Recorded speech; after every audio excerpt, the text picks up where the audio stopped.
Hi, everyone. Welcome to the 2020-2021 school year. Um, my name is Ms. Bucko, and I will be your biology teacher. And so I just wanted to introduce myself and the class a little bit. Just as a heads up, sometimes I might say we instead of I. My other section of biology, I have another teacher that I teach with. So in doing some of these recordings, I might say we, I might say I. And so don't get confused about that. I will be your teacher for period 2, Ms. Bucko. So a little bit about myself. I am originally from North Carolina. My family in the middle up here at the top, that's my parents and my sister. That was actually taken back in North Carolina. So just as a little caveat, sometimes I say things a little funny because I have a Southern accent that will sneak out from time to time. So from there, and then my husband, my dog, and my cat are in this other photo on the right. This weekend, we are going to add another dog to our pack. So we are going to adopt a dog in Oklahoma this weekend. I'll try to send you guys a picture. I also have 5 chickens that I love and treat as pets, and they also give us lots of yummy eggs. I like to do things outside, so I like to paddleboard and ski and hike and go to football games when we can, things like that. So I like to do a lot of things outside.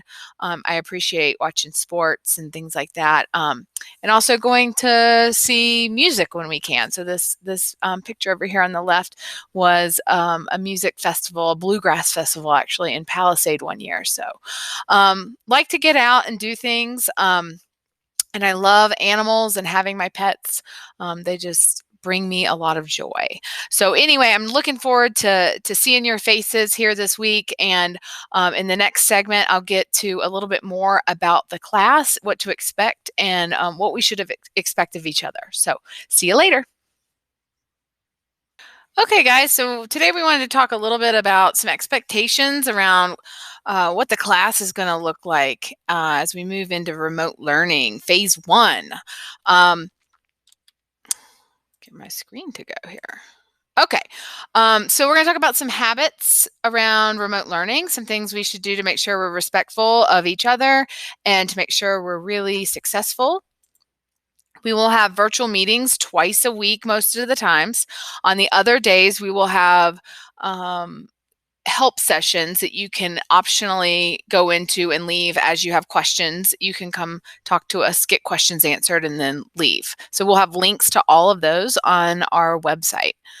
When we are in our virtual meetings, it's important to know your tools. We're going to be using Google Meets.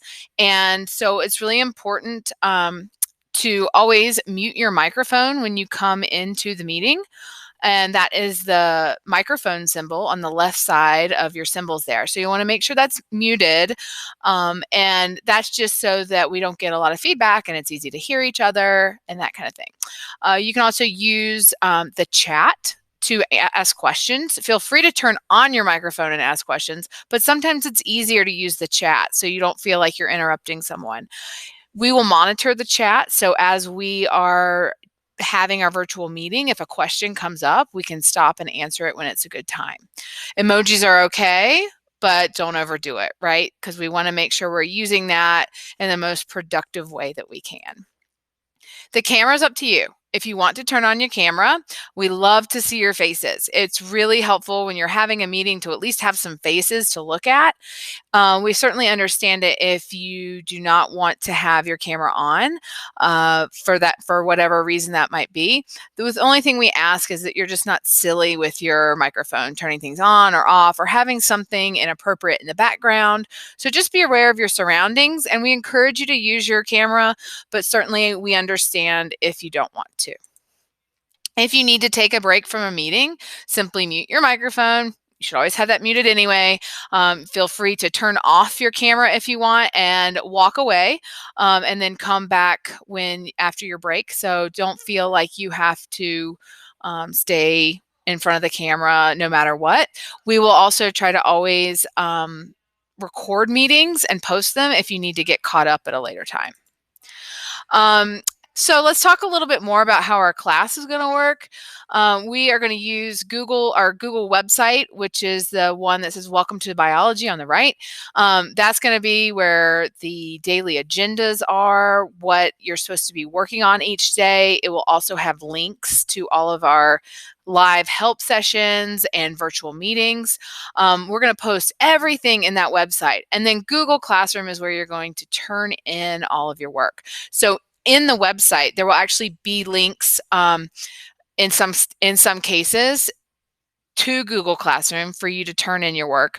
Other times, you're going to need to just go into Google Classroom and turn in your work there. It'll explain that on the daily agenda.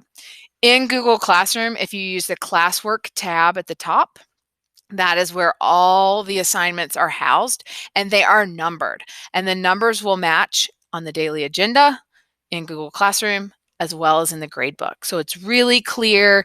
If you have a missing assignment in the gradebook, it should be really easy to find that assignment on the website to get the instructions, and also in Google Classroom to turn it in. So we're going to be using those two things primarily, with a couple other tools thrown in there, but we just want to make sure that you're really comfortable using those two. So if you have any questions, feel free to reach out. A typical week: on Mondays and Wednesdays, we're going to have independent work for you. And then that optional support time, that live help session that you can pop in and pop out if you have questions. Tuesdays and Thursdays, we're going to have start the class with a whole class meeting, virtual meeting. And we usually will either give notes or explain how you're going to do an assignment or something to that effect. So some information that we need to get out and see your faces. And then along with those virtual meetings, those should not take the whole class period. So we'll usually have a little bit of independent work that you will work on after that.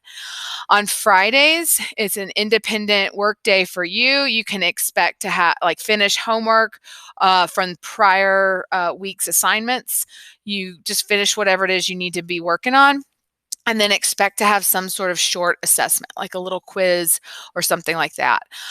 There is student support time set for the entire school. Every student has student support time from 10 a.m. to noon on Fridays. So they will also have a link to that on our website. So feel free to use that. I put we have a little bit in the syllabus about some ways to set yourself up for success.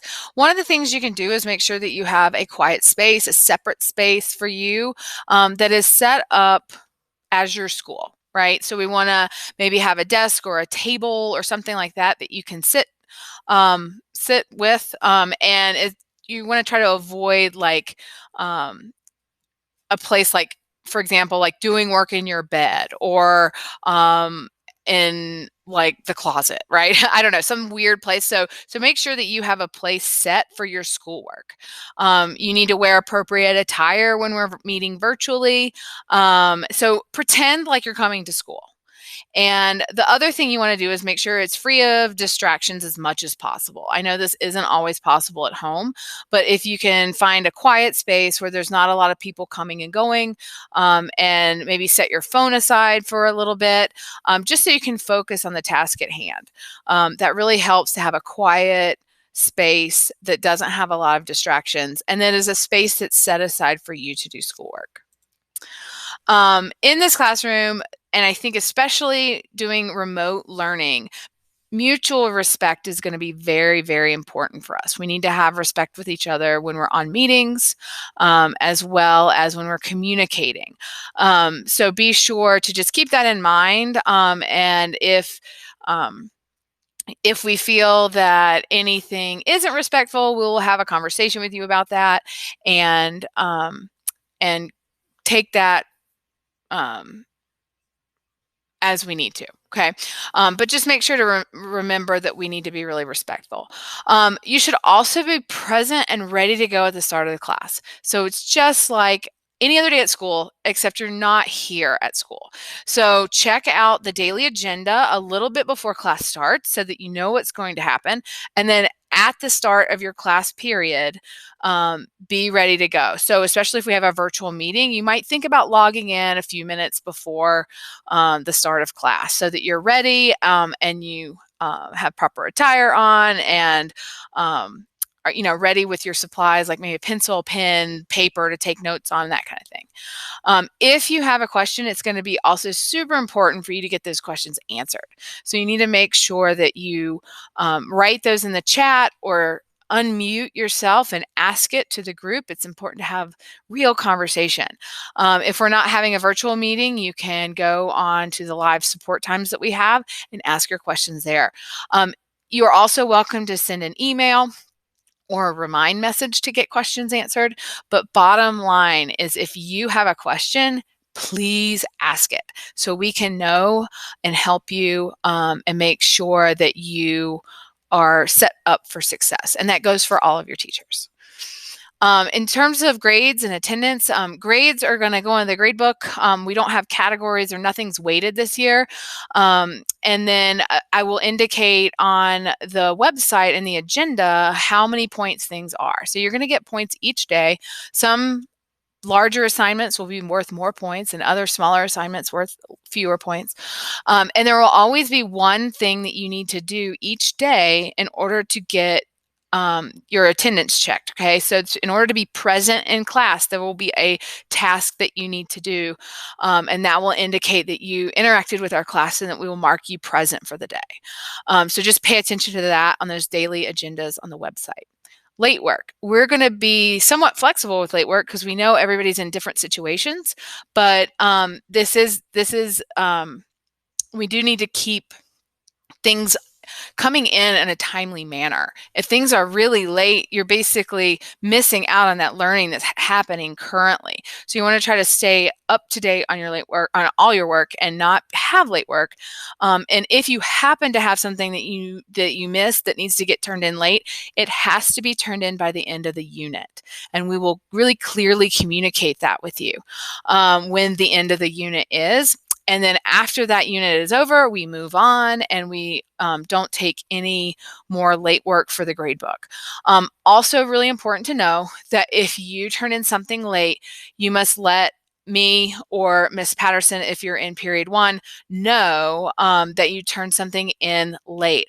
Otherwise, it will not be graded. We don't get a notification of late work coming in. So if you don't tell us, we just don't know and can't get it graded. So, and then you can read the statement about academic dishonesty on your syllabus, but that is not tolerated. Your teachers you will give zeros for work that is plagiarized, and we will reach out to you, to parents, and to administration if we need to do that. It's really important to understand, you guys, we're all in this together. Your teachers are all learning a lot of new things this year, and so are you. And so we have our stressed out moments and our moments where we feel like, we're confused and don't know how maybe a certain technology works. And you're going to probably feel those things too. So it's just really important to understand we're all learning. And the more we can communicate and be respectful, the more successful we're going to be. So looking forward to this year. And hopefully we will see your faces tomorrow. Bye.